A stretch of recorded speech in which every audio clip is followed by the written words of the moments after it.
je vais vous proposer de faire un peu de debunking. Je ne sais pas si vous savez ce qu'est le debunking. Ça consiste à aller détruire les hypothèses qu'on voit. En fait, c'est du fact-checking. Donc, on va faire un peu de fact-checking. Alors, vous avez dû entendre ces derniers temps des tas d'articles, vous avez dû voir passer des tas d'articles, des tas d'éléments de presse qui sont issus en fait de données qui sont émises par l'INSEE. Donc l'INSEE, le dernier en date, c'était le 19 janvier, a noté un bilan de la démographie française, la mortalité, etc. Et le résultat, alors ça avait déjà commencé avec des premiers articles, premier bilan de l'INSEE au début décembre. Alors, pourquoi est-ce que l'INSEE en début décembre commence à nous parler des chiffres qui sont provisoires? On peut se poser la question. Mais il y avait déjà donc des articles, record de mortalité en France, un nombre record de décès, le nombre de décès de 2020 est nettement supérieur à celui de 2019, etc. Donc tout ça vient de ce tableau qui est dans l'article de l'INSEE. Et donc quand vous voyez ce tableau, bah, effectivement, vous voyez qu'il y a ici les nombres de naissances vivantes. Oui, bah, ça c'est toujours particulier le langage des statisticiens. Le nombre de décès, et le nombre de décès, vous voyez ici, on est à 594 et on monte à 658 000 décès dans l'année. Je vous ai résumé ça dans un tableau Excel, le nombre de décès. Et là, j'ai fait un petit calcul qui est de savoir quelle est la moyenne. Quelle est la moyenne. Donc, elle est à 612 000. Et puis, quel est l'écart type, c'est-à-dire quel est l'écart, la moyenne d'écart à la moyenne. Donc, c'est 23 000. Donc, ça veut dire qu'il y a des variations assez fortes. Et quand vous regardez le chiffre, donc, l'identifiant mot de passe pour accéder à ton site WordPress, s'il te plaît, pour l'interrogation. Frédéric, on t'entend. Pardon. Donc, quand on voit donc le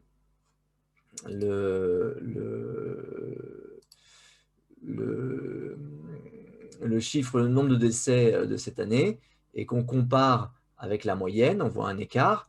Qu'on compare à un écart type de la moyenne, on voit encore un écart. Il faut aller à 2 écarts types pour voir où se situe le 2020. Et 2 écarts types, c'est quand même un gros écart, mais c'est considéré comme quelque chose de normal quand on étudie les statistiques. C'est-à-dire que 2 écarts types de la moyenne, ça représente 95% de ce qui peut nous arriver. Et vous voyez là, quand on fait ce travail-là, on voit les écarts avec la moyenne et on voit que bon, bah, finalement, 2015, c'était une année où on était plutôt avec pas trop de morts par rapport à la moyenne. Et puis 2020, c'était un moment où il y avait plutôt une surmortalité. Et donc, ça se retrouve sur ce graphe-là. Vous voyez que finalement, c'est une croissance très forte qu'on voit en 2020.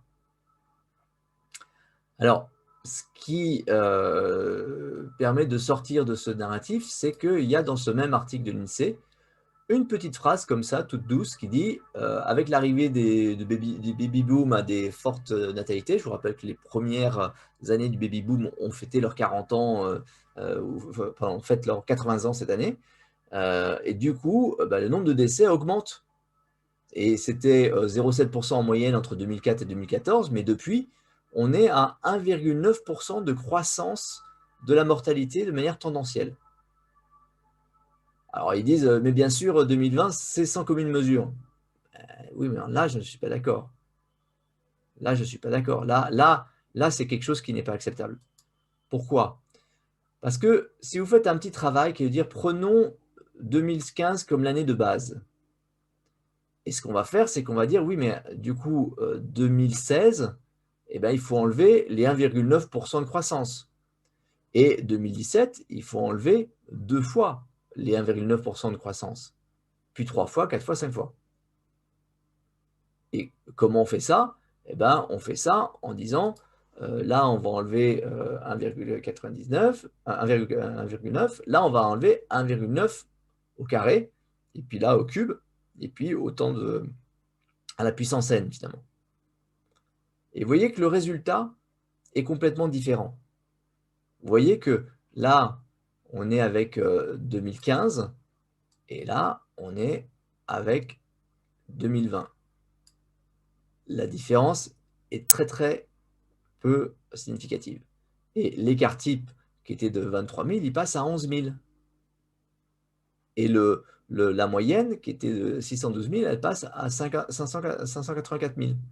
Et du coup, on n'est plus qu'à peine un écart type en 2020, on est dans quelque chose de tout à fait normal, comme on l'était en 2015. Alors, comment on peut interpréter ça? Bien sûr, il y a 2 façons d'interpréter. La première, c'est de dire, heureusement qu'on a eu des mesures sanitaires fortes. Mais il y a aussi une autre façon qui est de dire, en fait, on est dans une année normale. Il ne s'est rien passé.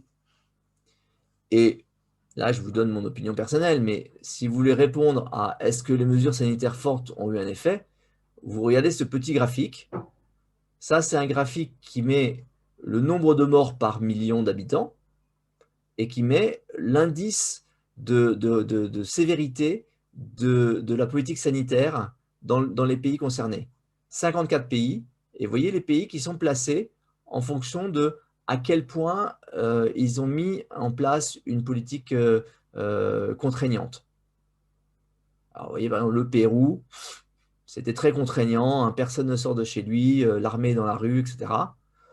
L'Espagne, la Belgique, la France, c'était de 75 d'indice, donc c'était assez contraignant.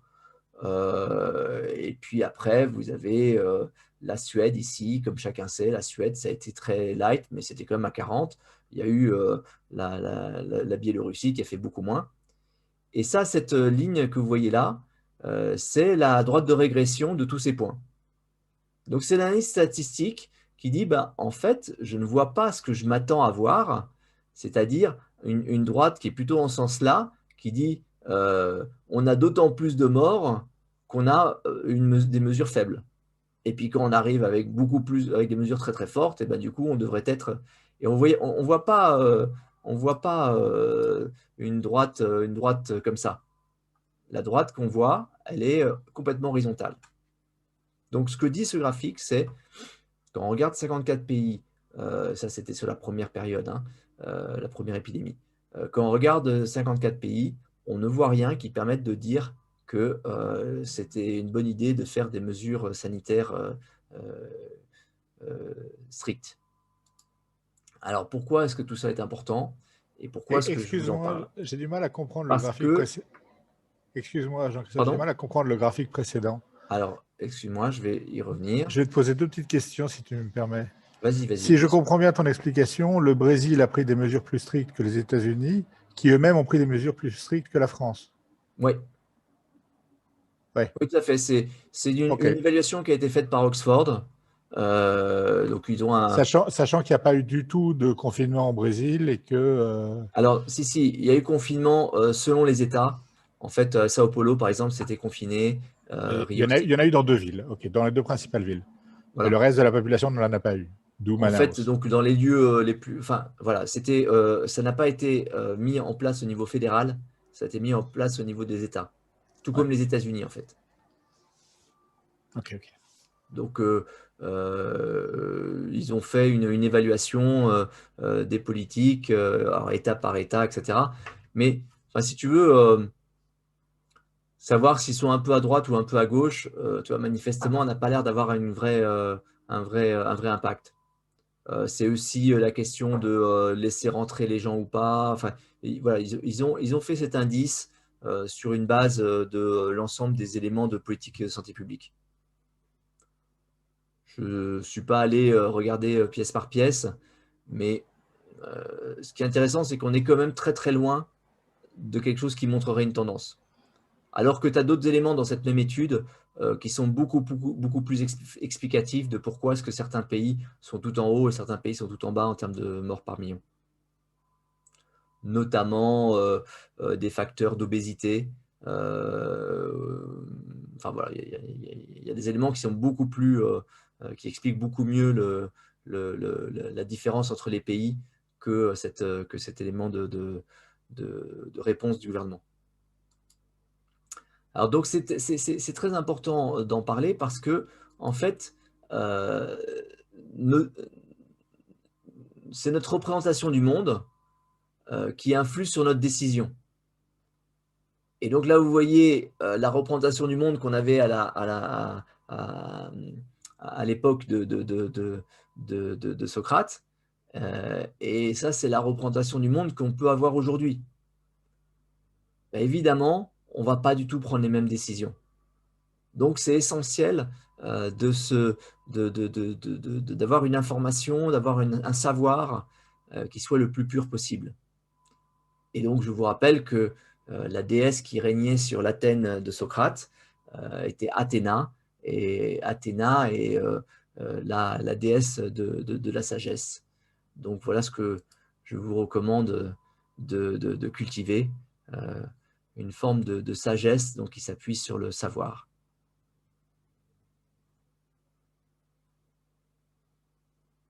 Est-ce que vous avez des questions?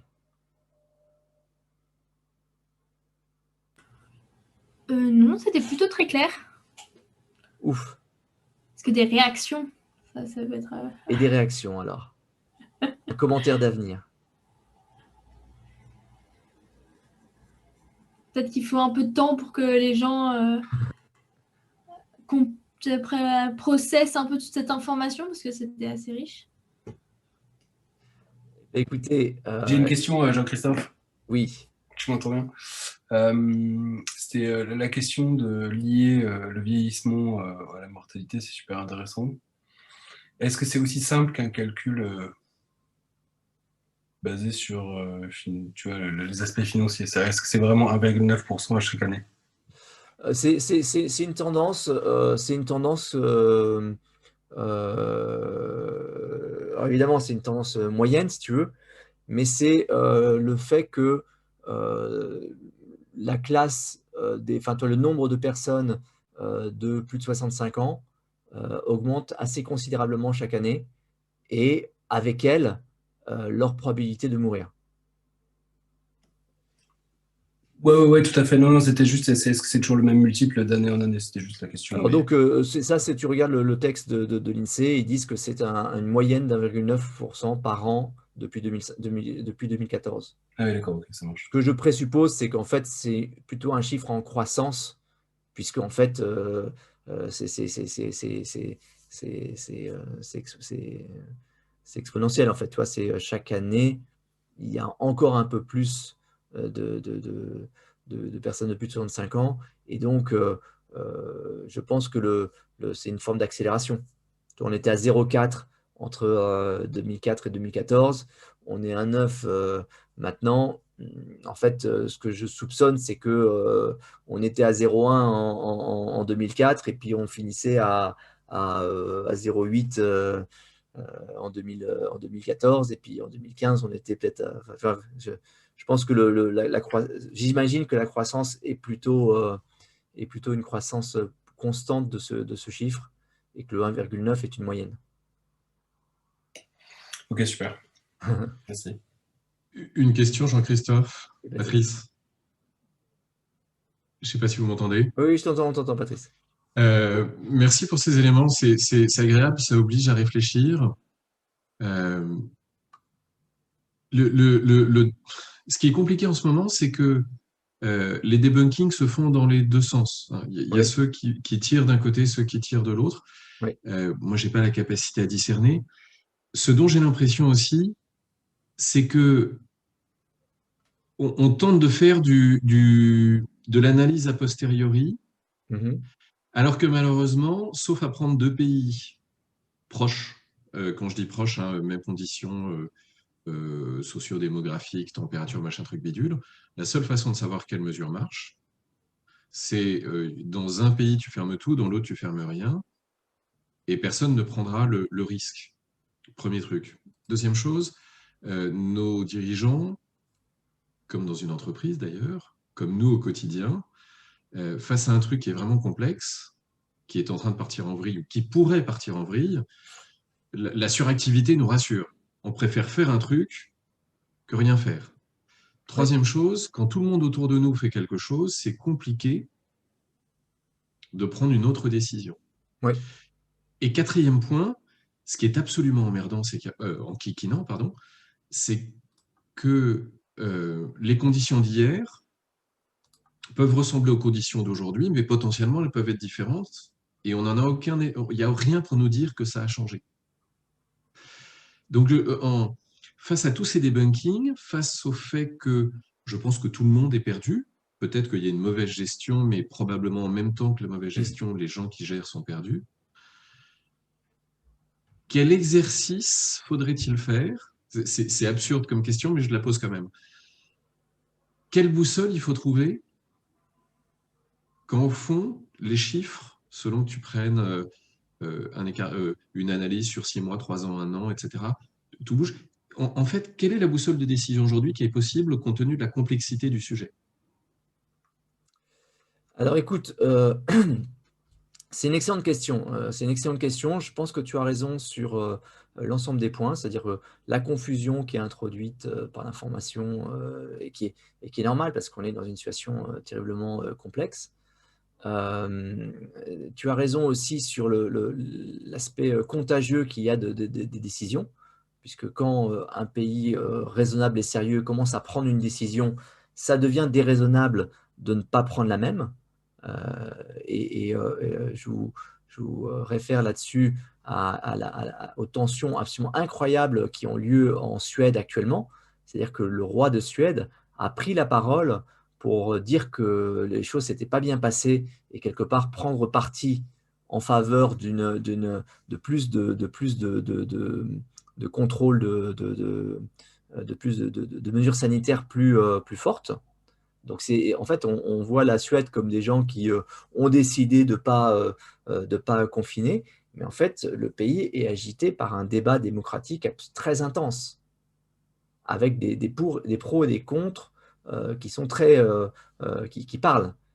Et souvent, on fait intervenir des gens qui sont des Suédois et qui disent « Non, mais attention, moi je suis contre, je pense que c'est une erreur, etc. » Donc, il y a c'est même les pays qui ont choisi une voie très différente sont dans une interrogation constante et un débat constant. Pour répondre à ta question, je pense qu'il y a un premier élément très important qui est de comprendre les intérêts de tous les différents acteurs. C'est-à-dire que, par exemple, si tu t'interroges sur le rôle de l'OMS, l'OMS a intérêt, pour exister, pour qu'on continue à la subventionner, a intérêt à ce que les crises sanitaires mondiales existent. Ça lui est nécessaire, faute de quoi on dirait, bon, ben, finalement, il n'y a plus de pandémie, donc il vaudrait mieux qu'on mette de l'argent ailleurs. Et donc, tu regardes, ils ont une forme de surréaction qui est toujours très, très marquée. Et ce n'est pas moi qui le dis, hein, c'est un rapport du Sénat de 2012 qui faisait l'analyse de ce qui s'était passé avec la crise du H1N1 et qui disait qu'en substance, il y avait eu une surréaction de l'OMS. Ça, c'est a posteriori que tu le dis. Pardon? C'est a posteriori que tu peux le dire. Alors, c'est a posteriori que tu peux le dire, évidemment. H1N1 serait parti en vrille, on aurait accusé l'OMS de ne pas en avoir fait assez. Et aujourd'hui, on n'est pas capable de dire ce qui fait qu'H1N1 serait parti en vrille versus pas parti en vrille. Tu vois, je suis d'accord avec toi. Hein. Je ne sais plus quel est. Si je devais être moi un dirigeant, je fais exprès de décaler pour sortir de la pandémie. Dans une entreprise, pour essayer que nos opinions, entre guillemets, n'influencent pas trop la recherche d'une solution. Si aujourd'hui j'étais dans une boîte et je ne m'occupais pas de la pandémie, j'essayais juste de faire avancer ma boîte, entre les à-coups, on rouvre, on referme, etc., je ne sais plus quelle décision prendre. Alors, tu as raison. Moi, je ne reproche pas à l'OMS de faire ce qu'elle fait. Non, j'impute rien dans ton raisonnement, hein. Hein. Je Toi, dis juste, je dis que quand une info vient, tu dois la qualifier en est-ce qu'elle est crédible? Bon, bah, l'OMS, c'est quelqu'un de crédible, mais quelle coloration habituelle a un élément de l'OMS? Bon, bah, d'habitude, l'OMS est plutôt en train de crier au loup. Donc, bon, bah, d'accord. s'il crie au loup, c'est une information, c'est important, ça prend en compte, mais on peut y mettre là-dessus une première pondération Ok. qui est, ben oui, mais d'un autre côté aussi, l'OMS a l'habitude d'être aussi alarmiste. Mais D'accord. après, tu regardes aussi l'ensemble des autres acteurs, et donc ça permet de faire un premier tri de l'information. Mais je reconnais que une grosse partie de ce tri est fait a posteriori. Et en ce qui me concerne, j'ai toujours été, et je le suis toujours, très, comment dire, très tolérant de la décision des pouvoirs publics des premières semaines de la crise. C'est-à-dire qu'ils aient fait un confinement, je dis c'est compréhensible. Je ne pense pas que c'était une bonne décision et je ne pensais pas à l'époque que ça en était une, mais c'est compréhensible. C'est-à-dire que tu dis, bon, bah, il vaut mieux prendre une précaution. Mais en revanche, c'était supposé durer 2 semaines. Oui, Qu'il le d'accord. fasse durer 2 mois, là, tout d'un coup, tu dis, ah, ils sont enfermés dans un piège. C'est un piège qu'on avait décrit à l'époque, qui est de dire, si en fait tu es obligé de prendre une décision de déconfiner, c'est pas pareil que de dire je prends une décision de confiner 2 semaines et après je serai obligé de prendre une nouvelle décision en cas de nécessité. Ça, c'est exactement le problème des entrepreneurs qui prennent une décision, par exemple d'embaucher, et qui disent bon ben éventuellement je prendrai la décision de licencier. Et quand tu fais par exemple une embauche avec une période d'essai, en fait il ne faut pas se dire je prendrai la décision de ne pas le prendre. Il faut se dire je fais un essai d'1 mois, 2 mois, 3 mois, et à l'issue de cette période, je me poserai la question de savoir si je décide d'embaucher. Sinon, tu te mets dans un biais qui est que ben, la décision la plus facile est de dire bon, bah, tant pis, on le garde. Alors que ce n'est pas la décision que tu as prise initialement de on va l'essayer. Tu comprends mon point? Oui, non, j'entends bien, j'entends bien.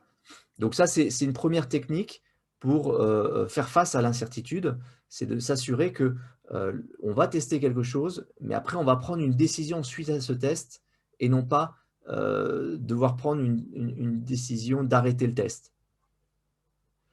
Alors ensuite, il y a un deuxième point que je voudrais vous partager pour répondre à ta question plus précisément. C'est un point que j'avais déjà montré lors du séminaire de janvier.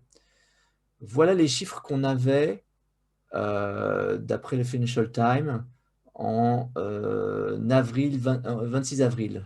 Je pense que c'est ça. Hein. Là, donc on voit les chiffres 26 avril un peu partout.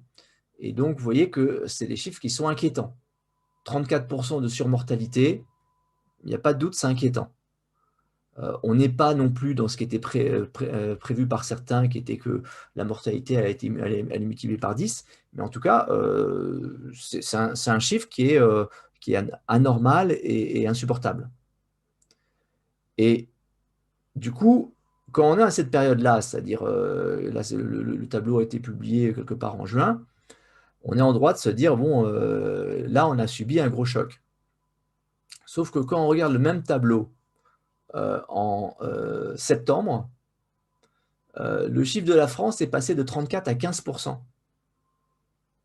C'est juste le même tableau mis à jour au 6 septembre. Donc là, déjà à ce moment-là, tu as des éléments pour te dire, ouais, alors en fait, ce qui semble, c'est qu'il y a des gens qui sont morts plus tôt, c'est-à-dire en avril, et qui seraient morts d'habitude en juillet-août. Donc ça, Finalement, c'est déjà un premier gros élément. Et après, tu regardes le troisième tableau, qui est cette fois-ci début décembre, et là, tu vois que déjà qu'on n'est plus qu'à 11%, et tu dis, bon, ben, c'est encore en train de descendre. Malgré le fameux deuxième pic. Bon. Donc, tu as des éléments, ils sont déjà là. Et puis, tu as d'autres éléments qui sont déjà là. Tu vois, l'Équateur, qui a eu un régime ultra strict, ils sont à 104%. Ça ne les a pas protégés. Donc, tu vois, les éléments de réponse, ils sont déjà dans des datas. Je peux citer d'autres datas qui sont très antérieures à ça. Tu as par exemple ce qu'on peut appeler des expériences dans les boîtes de conserve, c'est-à-dire les paquebots ou les navires militaires qui ont été contaminés. On a tous les chiffres, tu vois, on a les gens, on a vu combien de temps, quand est-ce qu'ils sont devenus malades, combien ont été malades sur le total, et tu vois, ils sont pourtant dans un système où là, si tu veux, ils ont la même clim, ils déjeunent dans les mêmes réfectoires ou les mêmes restaurants, pareil pour les dîners, ils sont tout le temps ensemble, ils dorment dans les chambres, dans le cas des navires militaires, où il y a le concept de la banette chaude. Je ne sais pas si vous connaissez ça, mais c'est en gros, vous allez dormir dans le lit que vient de laisser celui qui prend votre place. Donc, si on voulait faire une expérimentation pour voir la contamination au maximum, c'est ça qu'on ferait. On dirait, on va mettre au milieu de la mer une boîte de conserve dans laquelle on va mettre plusieurs milliers d'individus, on va les faire vivre ensemble et on va voir comment le virus se diffuse. Et ça, ces expériences-là, elles datent de février-mars. Donc, tu veux, c'était des expériences, enfin, c'était des informations publiques. Mais effectivement, il y a un bruit énorme au-delà de ça. Il y a un bruit énorme, c'est-à-dire qu'il y a énormément de gens qui, chacun pousse leur vision du monde, leur représentation. Et donc, des représentations apocalyptiques, il y en a forcément. On a déjà parlé de ça dans le passé. Moi, ma croyance, c'est que ces représentations apocalyptiques existent essentiellement parce que on a vécu en tant qu'Homo sapiens des apocalypses. On a vécu des éruptions volcaniques monstrueuses. On a vécu des météorites. On a vécu des raz-de-marée énormes. Donc, du coup, on a cette mémoire au sein de nous de ces apocalypses que l'on a vécues. Et des pandémies incroyables, on les a vécues aussi, hein, la peste, quelque part la grippe espagnole, ce sont des choses qui ont certainement marqué notre mémoire. Et je vous rappelle que la mémoire, elle est très probablement gravée quelque part dans l'ADN, puisque quand on s'amuse à torturer des souris, et oui, certains le font par amusement, on constate que 3 générations plus tard, sans qu'il y ait eu de signes, sans qu'il y ait eu de contact entre les générations, les petits-enfants gardent des traces de stress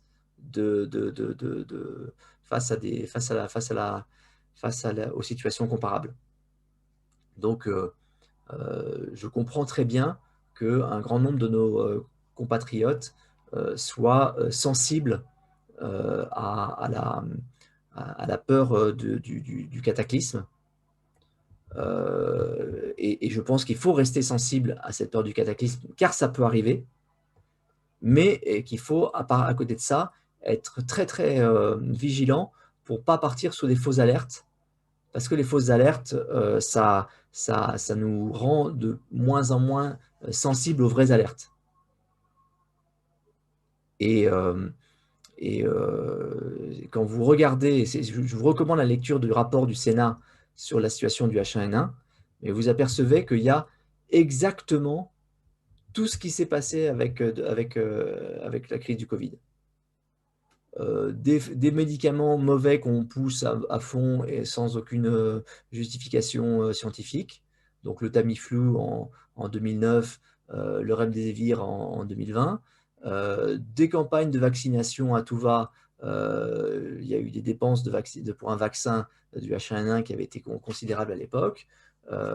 Une impréparation des autorités, des mesures d'agitation, c'est-à-dire on fait des mesures juste pour dire qu'on fait quelque chose. Tout ça est très très bien décrit dès 2009 et on a refait la même chose. Et ça c'est perturbant. Ça c'est perturbant parce que ça veut dire qu'il y a quelque chose qui est dans notre société, on n'a pas trouvé le moyen de tirer les leçons de ce qu'on vit.